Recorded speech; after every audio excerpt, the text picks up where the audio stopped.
This show is a Hopful Media podcast production. Hey, History of Persia fans. Before Persia, another civilization controlled the Middle East. The very first civilization, the inventors of writing itself. From the clay tablets of ancient Mesopotamia come the oldest stories. The history and myth of the first Mesopotamians is the subject of the Oldest Stories podcast online at oldeststories.net. If you like ancient history, come check out the Oldest Stories after you listen to this episode. The history of Persia is intertwined with conquest. It began with conquest when Cyrus, king of a small city called Anshan, set out to build the greatest empire the world had ever seen. In a series of stunning campaigns, he achieved just that, becoming one of the greatest conquerors in history, and basically started Persian history. After all, you don't get the title the Great for nothing. But he wouldn't be the last great Persian conqueror. Other Persian rulers like Darius the Great, Mithridates I, and Ardashir I would go on to become great conquerors on their own, establishing their own great empires and legacies. If you want to hear their story, and the stories of other great conquerors, many of whom are far less famous despite their great achievements, join me, Ramzi Shalah, on my podcast, The Conquerors Podcast, available on all platforms you listen through.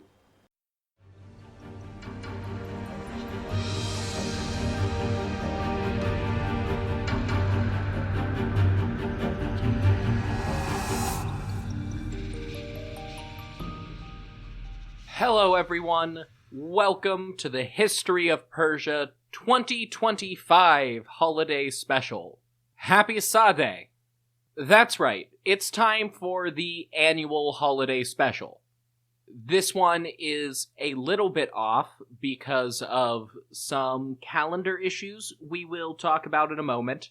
As always with ancient Iranian religious celebrations, there's a million calendars to choose from, and I have to pick a date. Originally, I had intended to go with a date that placed this episode in mid-December, which is why it is the 2025 holiday special. But things happened, not the least of which is the current situation in Iran, and I wanted to push it back to the more popular date of January 30th. Of course, we're now a little past that too, but that was delayed for much of the same reason. I had wanted to at least partially include in this episode some conversation about the current political state of Iran. For those unaware, the nation has been rocked by protests for much of the last month, and these are protests that started back in October, largely resulting from increased economic pressure on the country and constraints placed on many of their key allies. For a moment there was a lot of talk that made it sound like this was going to be the next Iranian revolution. And who knows, it might still be, but that's certainly not the turn that it has taken in recent weeks. Unfortunately, unlike last time something like this happened, with the Gina Amini protests, there's not nearly as much information making it out of the country. That's part of why I kept delaying this recording, because I was hoping that some more information would come to light, especially earlier in the week that this episode will release. There was some stirring about internet activity from Iran coming back. So far, that seems to have been partial and highly controlled at best, so it is still very difficult for people on the outside to get a clear picture of what's happening in the Islamic Republic. Just for an example, my main source of information last time was the Anarchist Federation of Iran and Afghanistan, and they're also cut off from a lot of their information from insiders. So it is what it is. I don't have a lot to update you on, but I do want to start this episode with a little bit of information about that for anybody who hasn't been keeping up with the story. Like I said, it started with protests over economic pangs all the way back in October and has been escalating since then. it spiraled into a massive nationwide protest movement, especially in the ethnically Persian provinces of the country and a bit also into the Azeri provinces.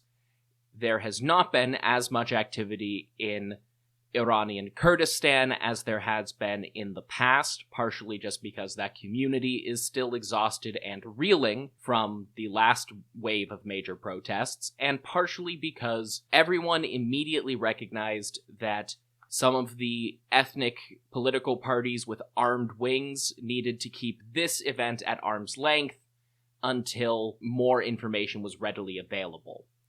The Trump administration here in the United States was immediately very bellicose about the whole situation and was and continues to be threatening to bomb Iran in retaliation for, hypothetically, these protests, but mostly for half a century of ongoing conflict between the United States and the Islamic Republic. That aspect of the story is still developing. American intervention would be potentially welcome by some people within Iran and potentially abhorred by others. The United States and Iran have a very complicated history that I will have to discuss in detail on America's Secret Wars someday, but for now, we don't need to get into it. The important thing on that front is that nothing has really happened. Inside Iran itself, thousands of protesters have been killed in the street by the Iranian Revolutionary Guard and other government security forces.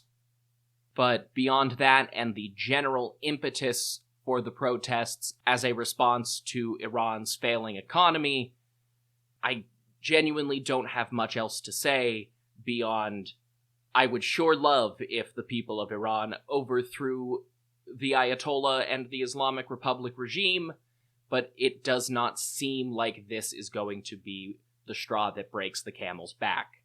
I could be wrong. I hope I'm wrong. I do think that any American intervention would obviously be disastrously bloody, but half measures like remote bombing campaigns will not get the job done. They will just destroy civilian and government infrastructure alike.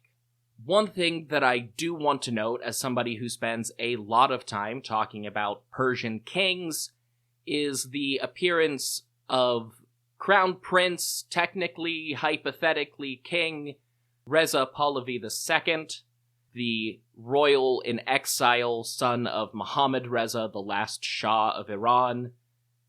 Every time there's a major outbreak of protest in the country, he speaks up and urges his people to overthrow the government that chased his family out of power. That's relatively understandable, honestly.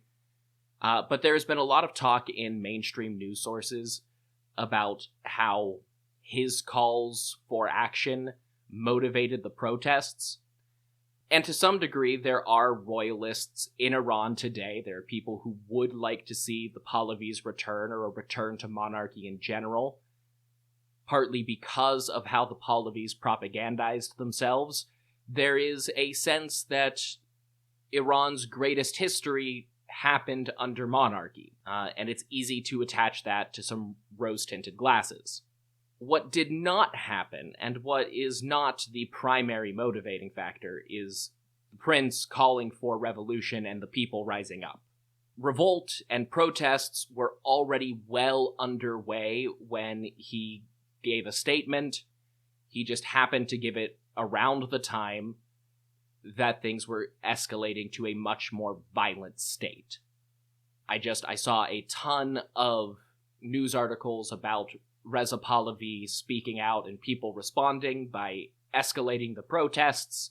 That's not what happened, and it's a disservice to the people of Iran's agency over their own lives and to the actual problems they are facing to give all the credit to a single prince in exile.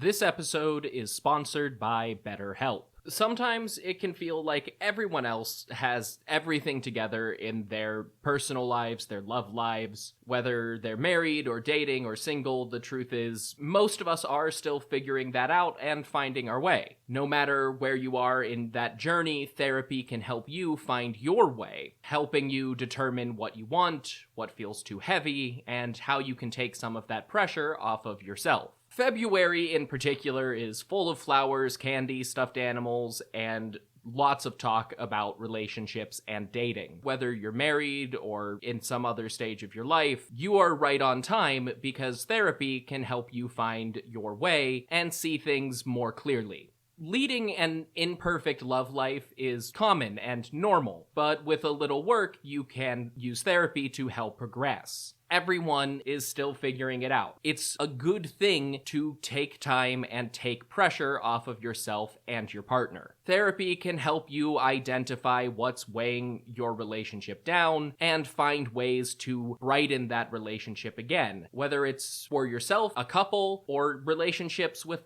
friends and family. Therapy is an opportunity to identify what's getting in the way and remove those roadblocks. BetterHelp therapists work according to a strict code of conduct and are fully licensed in the US. They do the initial matching work for you so you can focus on your goals instead of searching for a therapist. A short questionnaire helps you identify your needs and preferences, and then their industry-leading match fulfillment rate typically means you get it right the first time. If you aren't happy with your match, you can switch to a different therapist at any time from their tailored recommendations. With over 30,000 therapists, BetterHelp is the world's largest online therapy platform, having served over 6 million people globally, with an average rating of 4.9 out of 5 stars for a live session based on over 1.7 million total reviews. Sign up and get 10% off at betterhelp.com. That's better, H-E-L-P,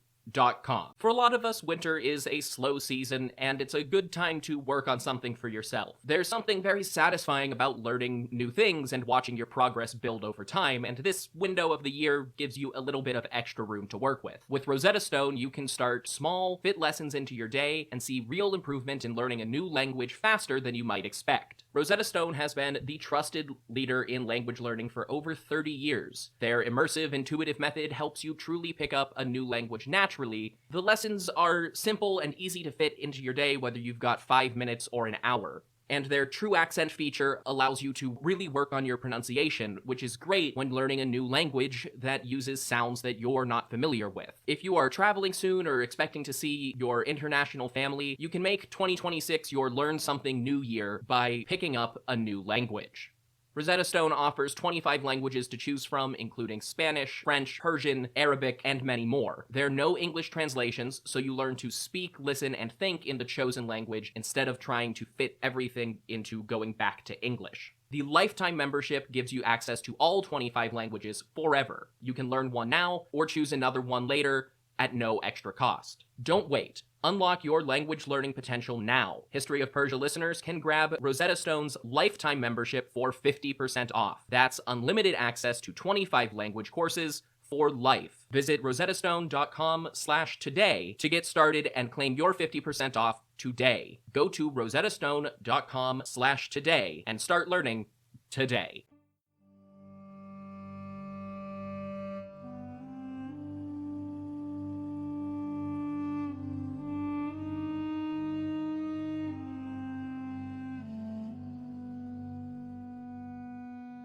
With that out of the way, this is the holiday special.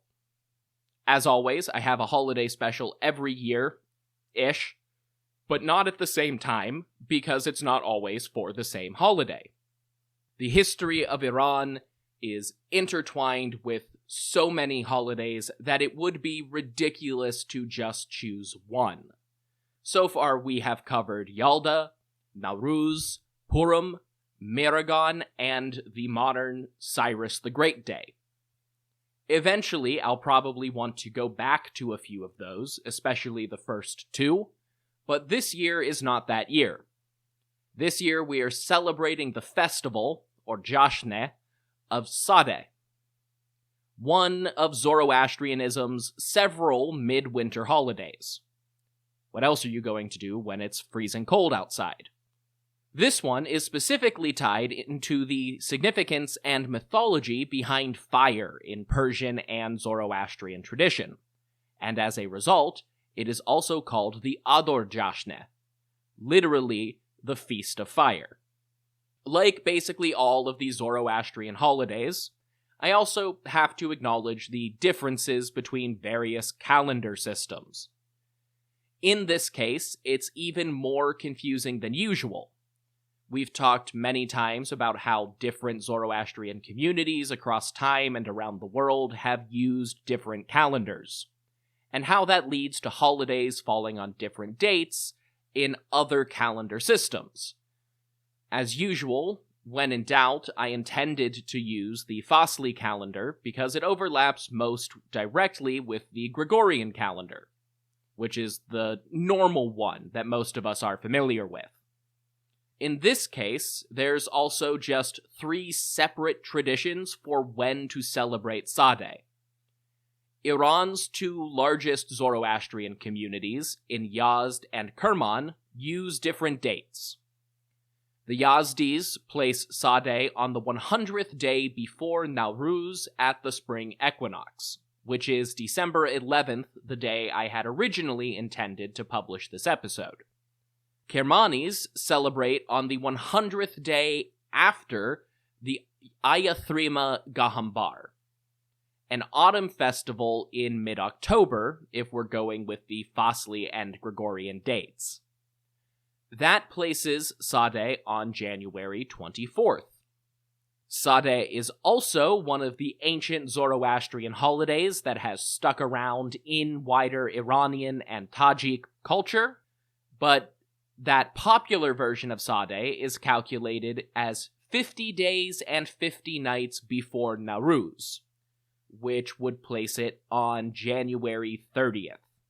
That is the date that is popularly celebrated in Iran today, and I had thought that perhaps there would be some news developments around it, but so far there's been no luck. So it's coming out now. And here's a funny, probably coincidental date. Sadeh is mostly an Iranian celebration, and doesn't have significance, or much significance at least, for the Parsi Zoroastrians of India. However, some do acknowledge it, and one book by a Parsi author in 1922 placed the date on the day of Aban in the month of Day. By the Fosli calendar, that would be December 25th. That said, the Parsi Shahashai calendar also only occasionally aligns with the Fosli and Gregorian calendars that way. Interesting to note that basically all of these dates are preferenced as the primary date in historical literature from different points, so it seems to have shifted around quite a lot over time. That said, I'm still doing it today, because today is the most popular date that you are likely to see in any popular coverage, or more accurately, yesterday was. Today, the primary feature of the holiday is constructing and lighting large bonfires, usually in controlled areas if the festivities are in a city, or just open areas of the countryside. At times, the event has been largely constrained to the indoor sanctuaries of Zoroastrian temples, though, depending on the religious and social climate in Iran. Most traditionally, or at least in the best documented historical examples, these fires were lit along the banks of a river or stream, which serves an obvious practical purpose if you are lighting a huge fire in or near an urban area, or your farm. Also traditionally, these festivities could last for up to 3 days, although they're mostly constrained to just one night at this point. Celebrants gather around sunset, and the fire is lit as it gets dark. Before the fire is lit, the Mobeds, Zoroastrian priests leading the religious versions of the ceremony, perform the requisite prayers of the Jashn ceremony. Jashn just means feast or festival, but it also signifies a formulaic Zoroastrian ceremony centered around trays of fruit, flowers, and other ceremonial foodstuffs, usually wine, milk, and water, before the fire, which is ritually purified by burning sandalwood. Before the fires of Sadeh are lit, the priest recites a series of prayers. Mostly, they are the very common mantras recited at most, if not all, Zoroastrian ceremonies, like the Hunavarya and the Hashem Vohu, both of which are repeated several times in a standard Jashn ceremony. The variable part comes in the choice of a Frinagon, or blessing, which occurs in the middle of the other prayers. Specifically, Sadeh celebrates with the Daman, 5 verses from section 60 of the Yasna, the Zoroastrian liturgy. I will read the Daman Afrinagon here and link a PDF with a sample version of the full Jashn recitation in the description. As usual, I am using the public domain translation, adjusted to better reflect the names of some of the core concepts and familiar yazadas that I talk about regularly. May these blessings approach this house, which are the wise perceptions of the saints, the sacred blessings bestowed through the ritual, their guileless characteristics, together with their recognition of what is due, and may Asha appear in this village, and Kshatra, the sovereign power, together with the benefit and glorious welfare. And with these, the long-enduring prominence of this religion of Ahura, the Zarathustrian faith. And may the divine cattle be now with the greatest speed within this house. Most speedily may the rewarded sanctity and the strength of the holy man be here. Most speedily as well Ahura's lore. And may the good and heroic bountiful Fravashis of the saints come here. And may they go hand in hand with us with the healing virtues of blessed gifts, as widespread as the earth, as far spread as the rivers, as high-reaching as the sun, for the furtherance of the better men, for the hindrance of the hostile, and for the abundant growth of riches and glory. May Srausha conquer disobedience within this house, and may peace triumph over discord here, and generous giving over avarice, reverence over contempt, speech with truthful words over lying utterance. May Asha gain victory over Druj. As in this house the Amesha Spentas seek for good yasnas and good praises from the blessed Srausha, and as they seek for good sacrifice and act of homage, which is a good offering for salvation, and a good offering in praise, together with a long-continued offering of the entire self, let not then their brilliant glory ever desert this house, nor the bright abundance, nor an illustrious offspring legitimately born, nor that long-continued companionship which is the furtherance of that good blessedness which teaches concerning glory.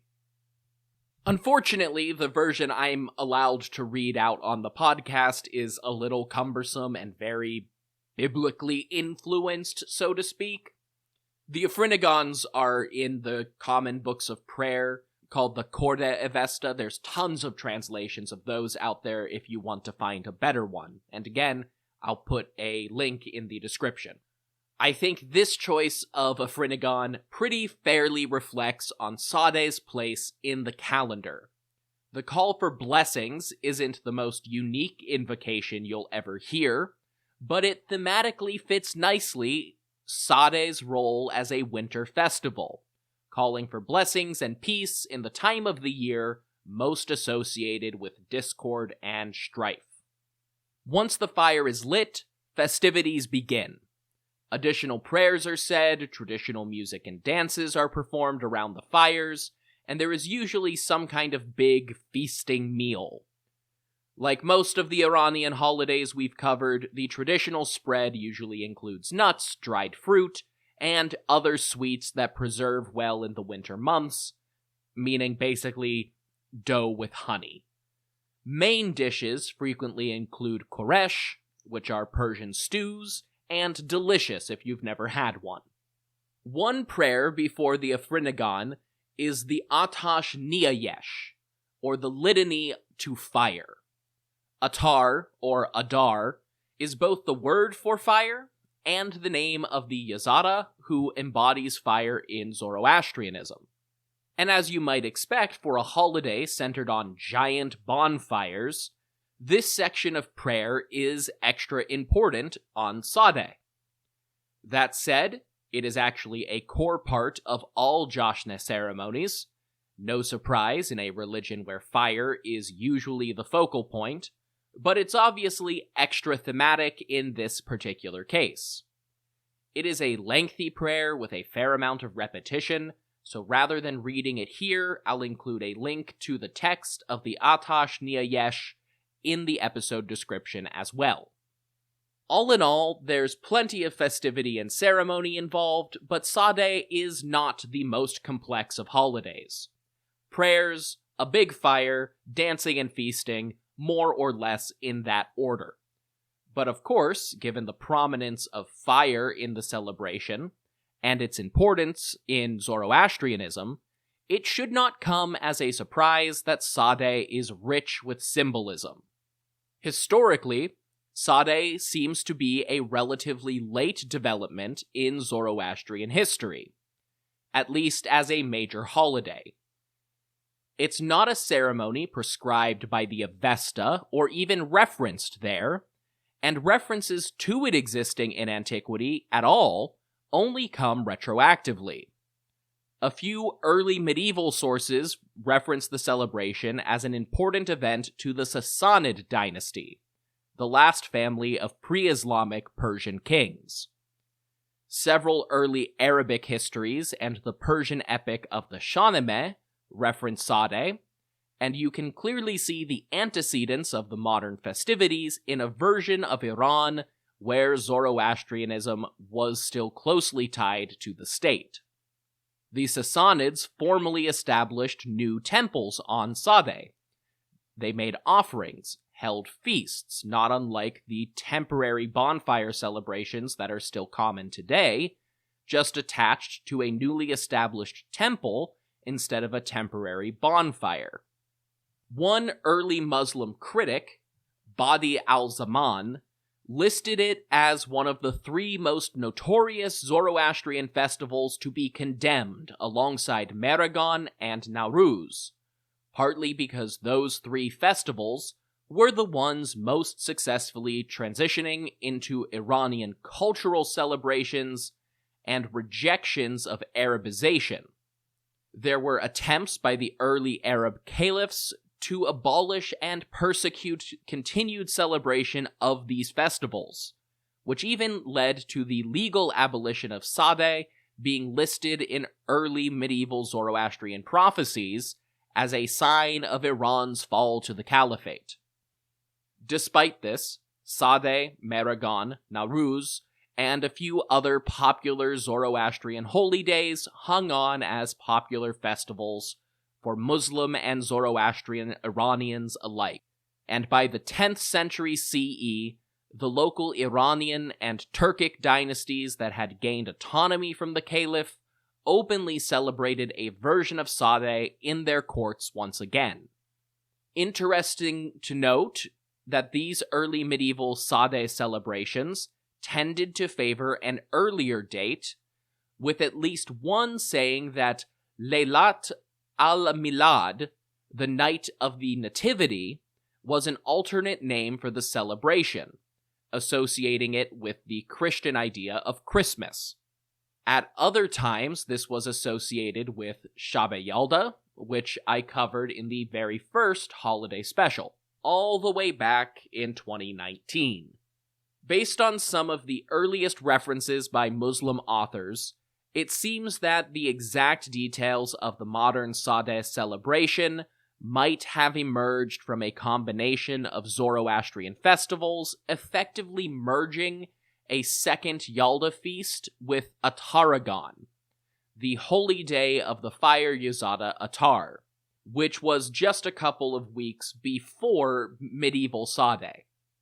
Between calendar drift, a gradual disassociation from Zoroastrianism in wider culture, and the simple fact that everyone likes an extra feast, Sadeh emerged over time as a distinct event. At some point in all of this, Sadeh also came to be associated with a specific story in ancient and medieval Iranian culture, specifically the tale of Hoshang Shah and the discovery of fire, best known from its retelling in Ferdowsi's Shahnameh, which has been Iran's national epic for about 1,000 years.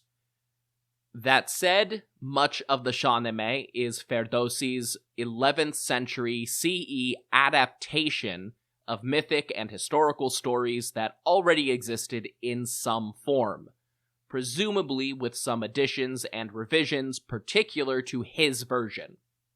Hoshang was already a character in Iranian myth and legend long before Ferdowsi's time.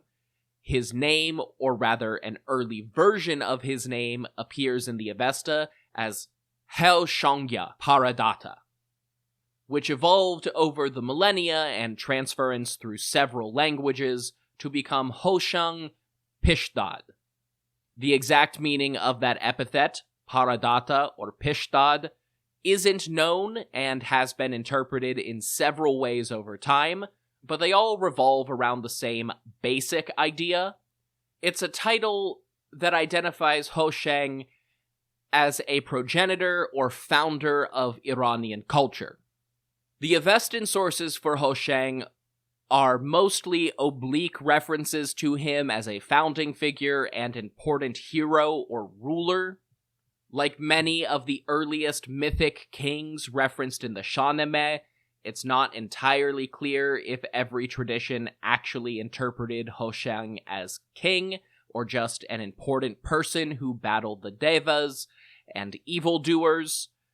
And at least in some interpretations, it didn't really matter if he was king, because he was the very first man created by Ahura Mazda. Based on different epithets and descriptions in the Yashts, there are a surprisingly large number of characters who filled that role in different ancient traditions. Over time, as Zoroastrianism became more centralized, these various traditions and folk stories were reconciled with one another. Another character, Geomard or Keomars, was more firmly identified as the first human being, and Hoshang was identified as Keumar's grandson or great-grandson in some cases. Even in the Avesta, placing Keumar's first seems like the most popular version of the story.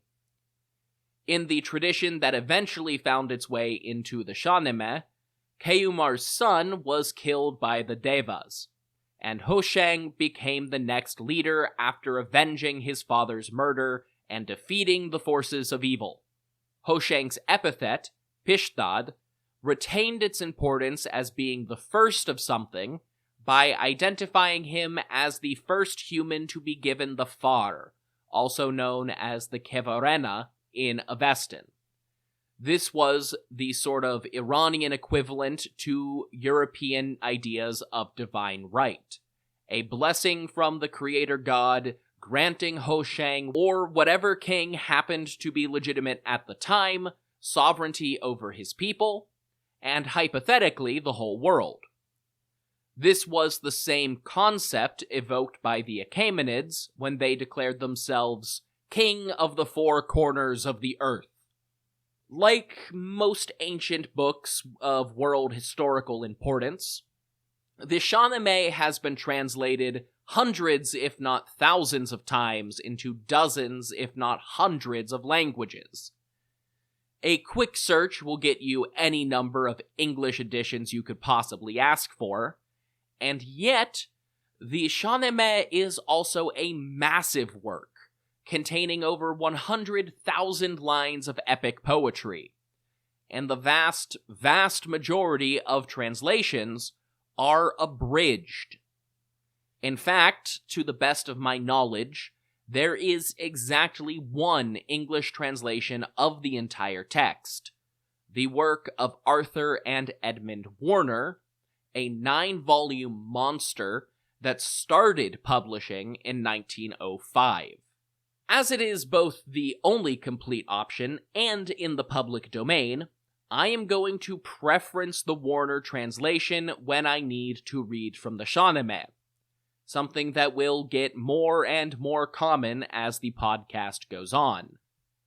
And to conclude this holiday special, I am going to read Ferdowsi's account of Hoshang's reign as translated by the Warners.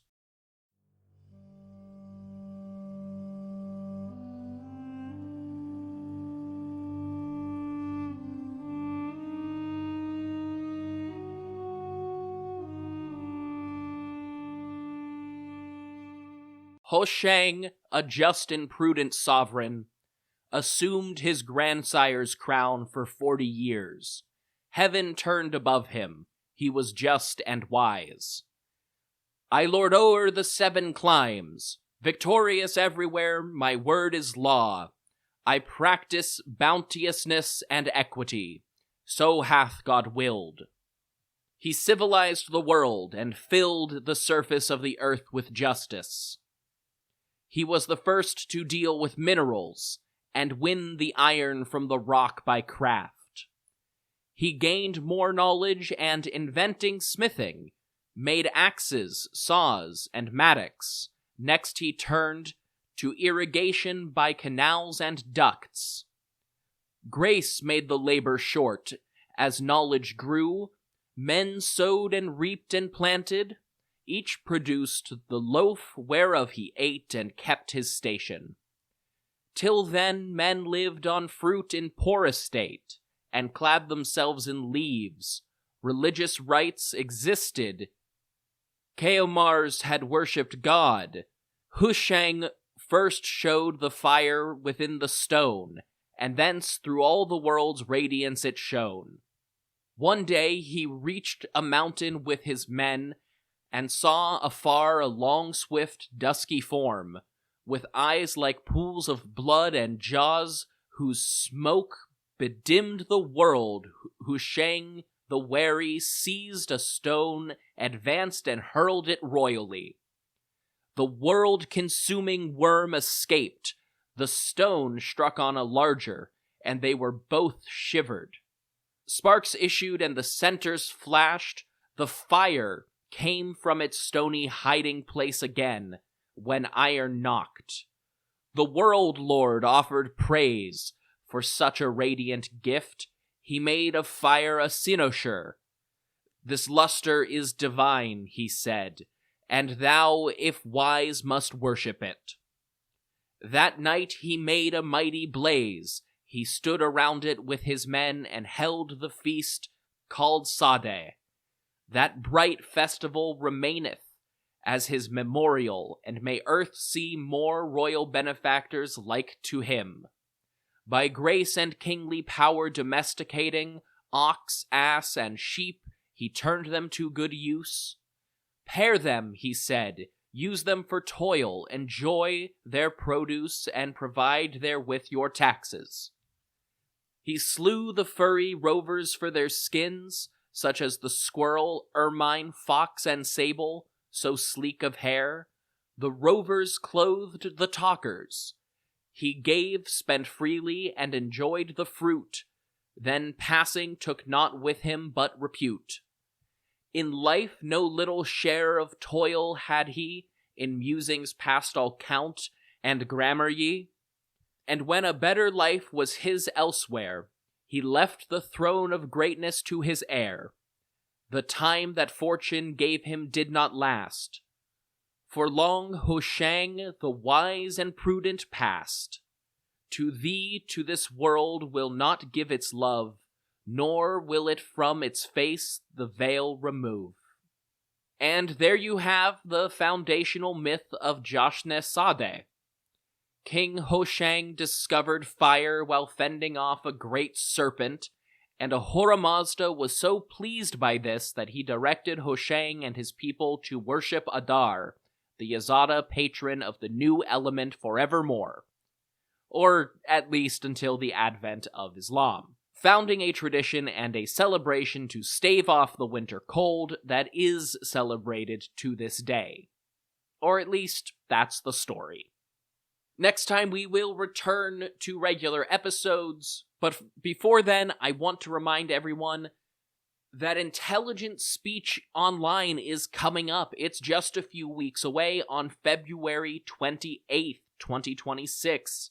I will be speaking as a keynote speaker discussing the rivalry and companionship of the Persian kings and their own nobility over time. This is a con for fans of history podcasts and history podcasters themselves to come and hang out. There will be presentations all through the day, including the 3 keynotes. Everything starts at 9 o'clock a.m. U.S. Eastern Time, and you can go to intelligentspeechonline.com to buy your tickets. They're $30 unless you use my discount code PERSIA, in which case that ticket price drops by 10%. Again, I will be speaking as a keynote speaker at Intelligent Speech Online on February 28th. Festivities start at 9 o'clock U.S. Eastern Time. You can get your tickets at intelligentspeechonline.com, and I hope to see you all there. If you want more information about this podcast, you can go to hopfulmedia.com. That's where you'll find things like my bibliography, episode imagery, and additional resources. If you want to hear more of my voice, you can listen to America Secret Wars, where I tell my friends and guests the story of forgotten and overlooked conflicts in American history. And if you want to support my projects, you can go to hopfulmedia.com.co to donate, buy merch, or subscribe to get access to ad-free listening and bonus content. If you don't want to spend money on me, that's absolutely fine. The best ways to support a project like this are to share on social media or leave reviews on your podcast app of choice. So review on Apple, rate on Spotify, and you can find me on Blue Sky at History of Persia, and on Instagram at History of Persia Podcast. Until next time, thank you all so much for listening to The History of Persia.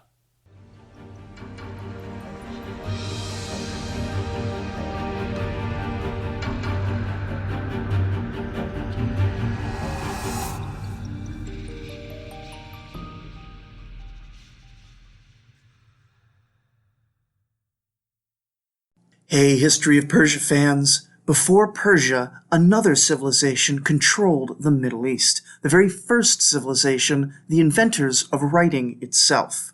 From the clay tablets of ancient Mesopotamia come the oldest stories.